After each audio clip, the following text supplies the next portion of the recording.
encuentran la carta del apóstol Pablo a los Romanos, capítulo 1, versículos 1 al 4.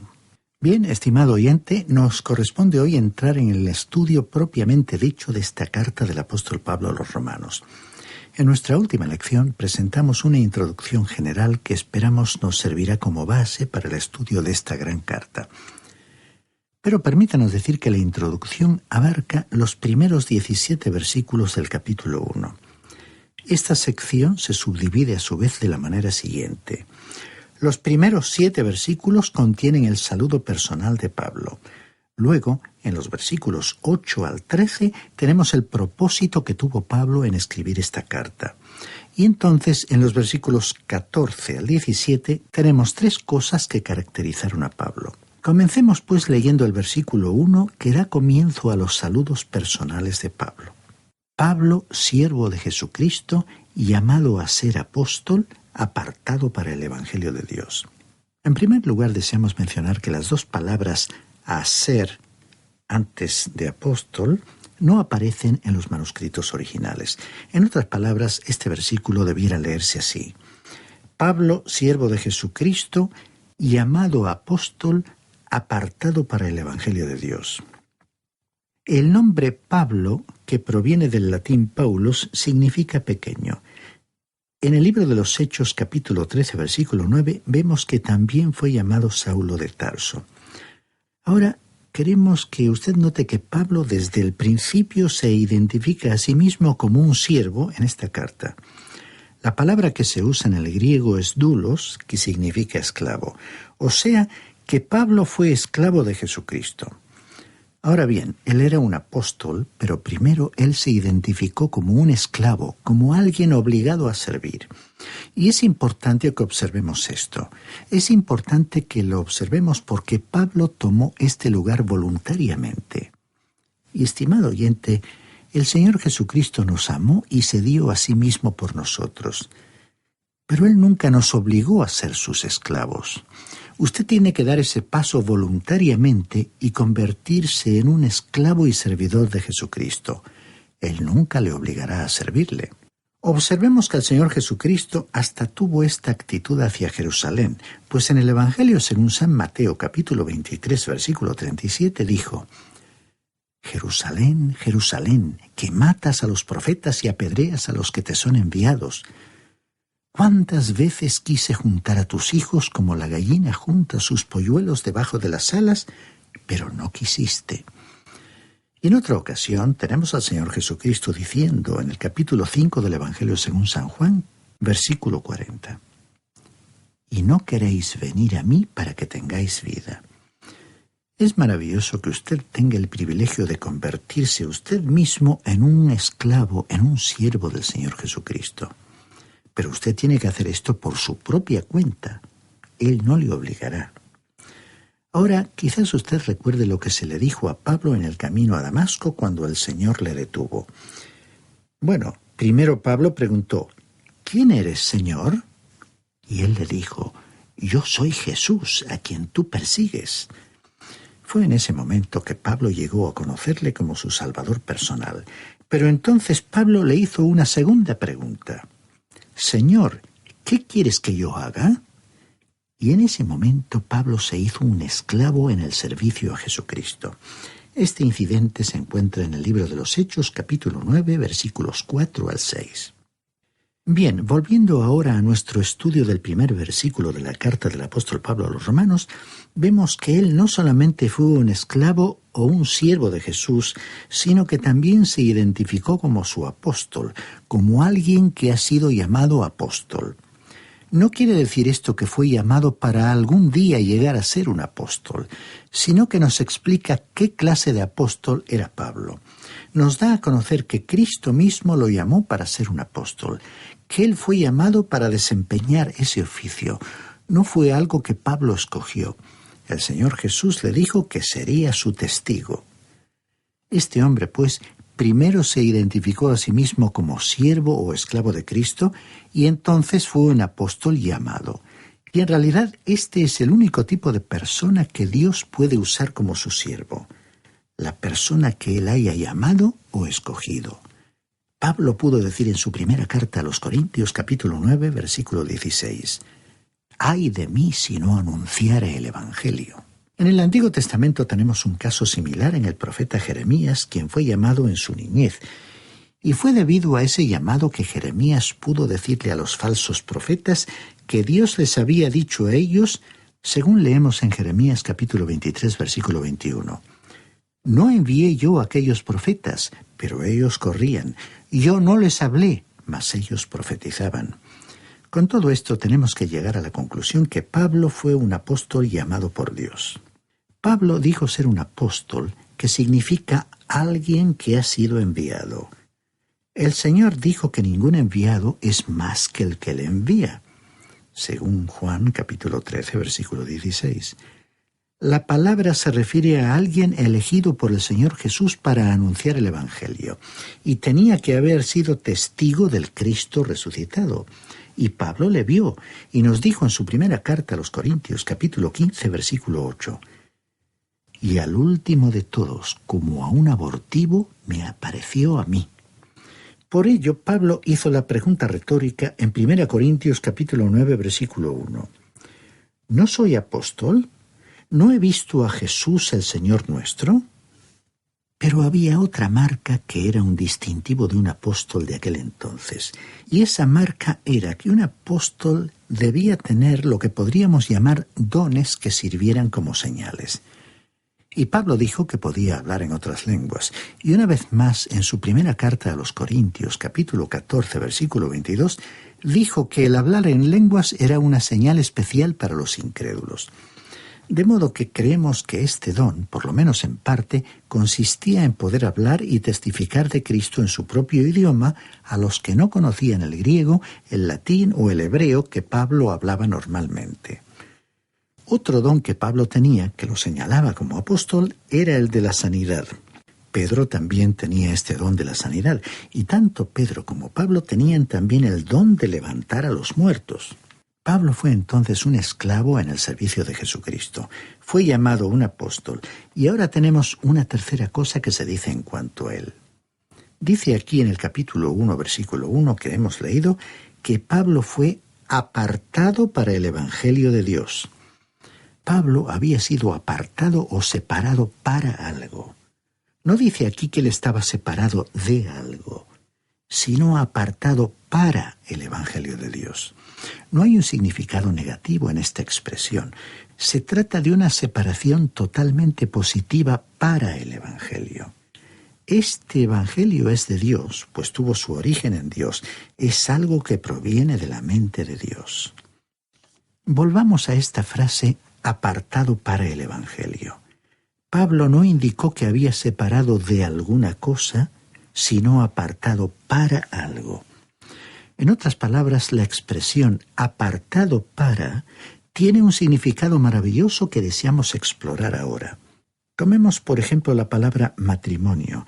Esta palabra significa unión en su forma más íntima. En el capítulo 2 del libro de Génesis, versículo 24, dice que el matrimonio significa unión al mismo tiempo que significa separación. Dice que el hombre dejará, o sea, se apartará de su padre y de su madre, pero también dice que se unirá a su mujer y que la unión será tan perfecta que la describe así: serán una sola carne, serán como una sola persona. O sea que esa palabra puede significar separar y también unir. Pues bien, la palabra usada aquí por Pablo es la palabra apartado o separado. En el caso del apóstol Pablo no hay duda alguna que él era un cristiano separado, pero él estaba separado para algo. Quizás algunos cristianos hacen hoy énfasis en estar separados o apartados de algo, lo cual tiene una connotación negativa y de orgullo espiritual. Un cristiano que esté apartado o separado de algo y no apartado para Cristo, tendrá una vida espiritualmente árida. No disfrutará de la alegría de su salvación y se convertirá en una persona crítica de los demás. Son muchos los que usan esta palabra en un sentido totalmente negativo. Es como si la vida cristiana consistiera en solamente despojarse de esto o de aquello. Solo pueden recitar una larga lista de las cosas que no hacen. Tememos que tales personas hayan perdido su perspectiva espiritual, pues lo de mayor importancia es el ser separado para algo. Permítanos ilustrar lo que estamos diciendo con una porción del Nuevo Testamento. En la primera carta a los Tesalonicenses, capítulo 1, versículo 9, Pablo indicó que los creyentes que vivían en Tesalónica, cuando aceptaron a Cristo como su Salvador personal, se convirtieron, o sea, se apartaron de los ídolos a Dios para servir al Dios vivo y verdadero. Estimado oyente, es necesario que usted se separe para Cristo. Si usted está dispuesto a separarse para Cristo, entonces automáticamente ocurre la separación de lo demás. Lo importante es apartarse para algo y no de algo. Si usted se ha separado para el Señor Jesús, entonces usted no tendrá que preocuparse si se ha separado de algo. Es muy interesante el resultado práctico de tal separación positiva. Significa que usted vivirá una vida que despierta interés y simpatía, y no una vida que decepcione. Se cuenta que una vez una niña dijo: «Los cristianos son como la sal produce la sed en uno». Pensemos esto por un momento, y mientras tanto responda usted: ¿qué está haciendo usted para provocar en otra persona una sed de Jesús? Él es el agua de la vida. ¿Estamos creando una sed para esta agua? Otro aspecto interesante en cuanto a esta palabra separación es que en el griego proviene de la misma palabra de donde nosotros recibimos la palabra horizonte. Hemos notado que cuando uno se remonta en un avión, mientras más alto esté, más extenso es el horizonte. Así también es tan maravilloso ser separado para Cristo, porque Él le trae nuevos horizontes a la vida, horizontes sumamente amplios y extensos. Uno recibe una nueva vida en Cristo Jesús, y cuán maravillosa es esa nueva vida. Le trae a uno una nueva apreciación de la vida. Lo que queremos decir es esto. El apóstol Pablo dijo en su primera carta a los Corintios, capítulo 13, versículo 11, que cuando él era un niño, hablaba como niño, se comportaba y razonaba como niño, pero cuando llegó a ser hombre, dejó a un lado lo que era propio de la infancia. Ahora, si usted, estimado oyente, viene a Cristo Jesús, usted se separa para Él. Y separarse para Cristo no quiere decir que usted se vuelva un introvertido ni que sea una persona de criterio estrecho y cerrado. Separarse para Cristo quiere decir que su vida se ampliará y que usted podrá disfrutar de la emocionante experiencia cristiana. Bien, este versículo 1 de la carta a los Romanos dice que Pablo estaba apartado para el Evangelio de Dios. Ningún ser humano inventó el Evangelio. Cuando nosotros llegamos al Evangelio ya había estado en existencia por más de 2000 años, y este es el Evangelio de Dios. Usted puede o bien aceptar o bien rechazar el Evangelio de Dios, el Evangelio originado por Dios. Leamos ahora el versículo 2 de este primer capítulo de la carta a los Romanos. Apartado para el Evangelio de Dios que Él había prometido antes por sus profetas en las Santas Escrituras. Esto quiere decir que si uno vuelve atrás y examina los libros del Antiguo Testamento, se dará cuenta de que el Evangelio fue prometido por los profetas a través de todo el Antiguo Testamento. Su mensaje era que Dios amaba a la humanidad y que Dios proveería una manera de salvar a la humanidad. Nos traería a una relación de amor. Él nos amó y se entregó por nosotros.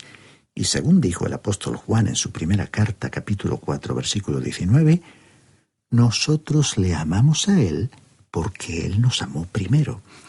Y el apóstol Pablo lo expresó de una manera más personal cuando dijo en su carta a los Gálatas, capítulo 2, versículo 20, me amó y se entregó a sí mismo por mí. ¡Qué maravillosa relación! Los versículos 2 al 6 forman un paréntesis que presenta una definición del Evangelio que, en primer lugar, es todo lo referente a Jesucristo.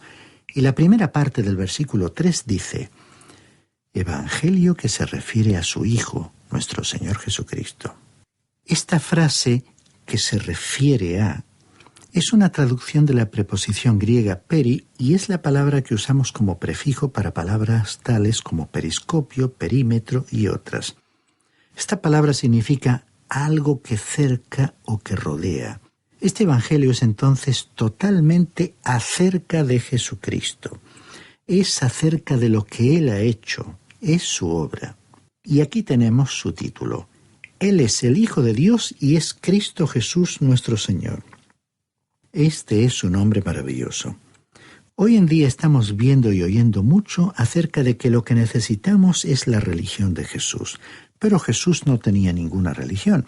Él no necesitaba ninguna, pues Él era y es Dios. Él no podía adorar a otro. Es a Él a quien nosotros debemos adorar. Alguien quizás dirá, pero Él oró. Bueno, es verdad que lo hizo, pero lo hizo para ayudarnos. Cuando Él asumió la naturaleza humana, Él se humilló voluntariamente y vivió a nuestro nivel. Recordemos el caso de Lázaro. Al lado de su tumba Jesús dijo, según vemos en el Evangelio según San Juan capítulo 11 versículos 41 y 42, «Padre, gracias te doy por haberme oído. Yo sé que siempre me oyes, pero lo dije por causa de la multitud que está alrededor, para que crean que tú me has enviado». Estimado oyente, Jesús oró para fortalecer nuestra fe. Él es el Cristo, el Señor Jesucristo. Ahora observemos que también hay otra gran verdad que se dice aquí acerca de Jesucristo. Dice el resto del versículo 3, que era del linaje de David según la carne. Aquí se refiere a la humanidad de Jesús. Nació de una virgen porque ha sido declarado el Hijo de Dios con poder, porque, según el versículo siguiente, el versículo 4, fue declarado Hijo de Dios con poder según el Espíritu de Santidad, por su resurrección de entre los muertos. Y aquí hay que aclarar que la resurrección no fue lo que hizo Hijo de Dios a Jesucristo. Esta solo confirmó y reveló quién era Él. Y una vez más, aquí aparece esta palabra griega que significa horizonte que recién comentábamos. Jesús fue declarado Hijo de Dios. Tenemos aquí pues la perfecta humanidad de Cristo y también su perfecta deidad. El credo más antiguo de la Iglesia decía, Él es tan hombre como cualquier hombre y tan Dios como el mismo Dios. Pero Pablo lo dijo aún antes de que ese credo fuera formulado, pues aquí lo tenemos en estos dos versículos que acabamos de leer. Jesús no es más hombre porque es Dios, ni es menos Dios porque es hombre. Él es Dios y hombre. Siguiendo adelante ahora con nuestro estudio del versículo 4, vemos que dice que fue declarado Hijo de Dios con poder según el Espíritu de Santidad. Y creemos que esta es una referencia obvia al Espíritu Santo. Creemos que tenemos aquí la Trinidad ante nosotros. Tenemos pues lo concerniente a Jesucristo y Él es el Hijo de Dios, quien fue declarado lleno de poder según el Espíritu de Santidad. Y así tenemos aquí el Espíritu Santo. Además, el versículo 4 concluye diciendo, por la resurrección de entre los muertos. Permítanos decir, estimado oyente, que la resurrección lo comprobó todo. Lo presentó como el Hijo de Dios. Al leer la Biblia encontraremos que Él fue presentado en el poder de su resurrección. Le vemos primero en los días de su humanidad con un cuerpo físico, caminando sobre esta tierra, despreciado y rechazado por los seres humanos. Le vemos en su debilidad cuando estaba sentado descansando junto a un pozo y cuando descansaba en una barca sacudida por la tempestad. Y finalmente le vemos pasar por la vergüenza de la cruz. Pero llegaría el momento en que sería resucitado de los muertos. Su resurrección probó la veracidad de sus palabras cuando dijo en el Evangelio de Juan capítulo 8 versículo 23, «Vosotros sois de aquí abajo, yo soy de arriba. Vosotros sois de este mundo, pero yo no soy de este mundo». Los días de caminar por los polvorientos caminos de Israel se habían terminado. Él había regresado de los muertos con gran poder. Su resurrección había comprobado y demostrado la veracidad de su nacimiento virginal. Evidentemente, Él era el Hijo de Dios y con poder. Después tenemos aquí otra verdad. Vemos a Cristo resucitado y sentado actualmente a la derecha de Dios en los cielos, intercediendo hoy por los creyentes y dándoles poder, energía y consuelo. Hay un hombre allí en la gloria celestial, pero muchos cristianos no parecen apreciar plenamente esta verdad. Necesitamos recuperar esa conciencia de Él, de su persona. Estimado oyente, ¿Está usted hoy en contacto con el Cristo que vive? Igualmente, la resurrección de Cristo nos asegura de que Él vendrá a esta tierra como el juez, el Rey de Reyes y el Señor de Señores. Él acabará con el pecado y reinará con justicia sobre la tierra. Como el apóstol Pablo les dijo a aquellos sofisticados filósofos de Atenas, incidente registrado en el libro de los Hechos, capítulo 17, versículos 29 al 31. Siendo pues linaje de Dios, no debemos pensar que la divinidad sea semejante a oro o plata o piedra, escultura de arte y de imaginación de hombres. Pero Dios, habiendo pasado por alto los tiempos de esta ignorancia, ahora manda a todos los hombres en todo lugar que se arrepientan, por cuanto ha establecido un día en el cual juzgará al mundo con justicia por aquel varón a quien designó, acreditándolo ante todos al haberlo levantado de los muertos. Hay entonces una solemne realidad. Porque Cristo ha resucitado de los muertos, usted tendrá que estar ante Él algún día. ¿Se presentará ante Él como alguien que ha confiado en Él como su Salvador? ¿O se presentará usted allí para ser juzgado? Si usted no le ha recibido como su Salvador, la condenación de Dios está sobre usted. Nadie puede presentarse ante Él por su propia justicia.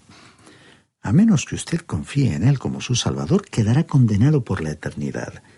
Por ello, estimado oyente, terminamos hoy afirmando que la resurrección de Cristo garantiza que cada uno de nosotros deberá enfrentarse al Señor Jesucristo. Por ello, le invitamos a considerar si tiene usted o no una relación con Dios.